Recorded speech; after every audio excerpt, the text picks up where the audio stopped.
Mimi Sofia Juma Kumbuli, mkurugenzi wa manispaa ya Mpanda, naomba nichukue nafasi hii kumkabidhi mkurugenzi wa Msimbo wakimbiza mwenge wote wakiwa na afya njema na salama.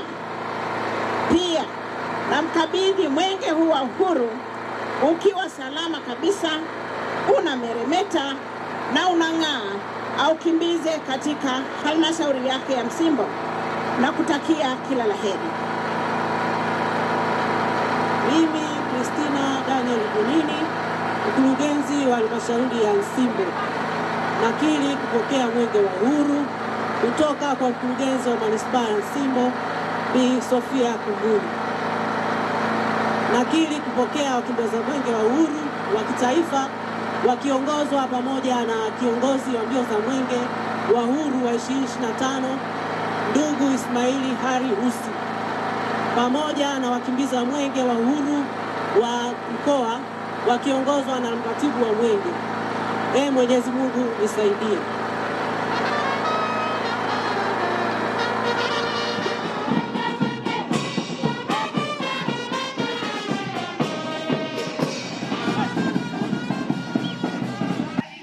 Umesaidia kuongeza uharaka na ufanisi wa maandalizi na tatu, kuacha matumizi ya nishati zisizo rafiki ili kulinda na kuhifadhi mazingira. 4, kujikinga na magonjwa yatokanayo na matumizi ya nishati zisizo rafiki kwa matumizi ya damu. 5, kuimarisha hali ya usafi jikoni na shule. 6, kuhamasisha jamii na taasisi.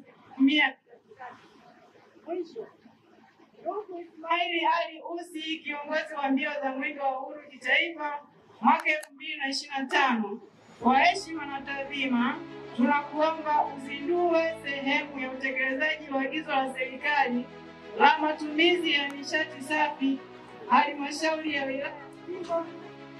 Mradi huu ambao tumeanza nao ni mradi ambao unagusa miundombinu ya sekta ya mazingira katika maeneo yetu, na ndio maana Mheshimiwa Rais Daktari Samia katika azma ya kulisaidia taifa hili juu ya swala zima la utunzaji wa mazingira, kwa kweli amekuja na kampeni maalum inayohusu utumiaji wa matumizi ya gesi pamoja na nishati safi mbadala ndani ya taifa letu.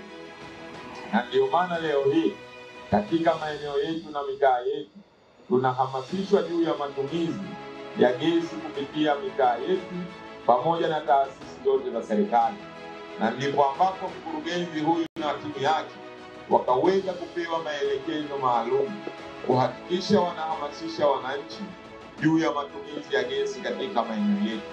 Lakini pia walipewa maelekezo maalum kuhakikisha maeneo yote, ikiwa taasisi za serikali, ikiwa taasisi binafsi, lazima ambao wanakusanya zaidi ya watu 100 waweke matumizi ya gesi katika maeneo yao, jambo ambalo leo hii tumekuja kujionea kwa vitendo kwenye shule yetu ya sekondari ya Msimbo. Naomba tujipigieni makofi mengi sana. Leo hii mama yetu huyu anapambana kwa Watanzania ni kwa sababu ya imani kubwa ambayo wananchi wamempatia, na mimi naamini wanafunzi pamoja na walimu na wao wataendelea kuienzi maono hayo wataendelea kuipambania na kuisemea kampeni hii ya matumizi ya gesi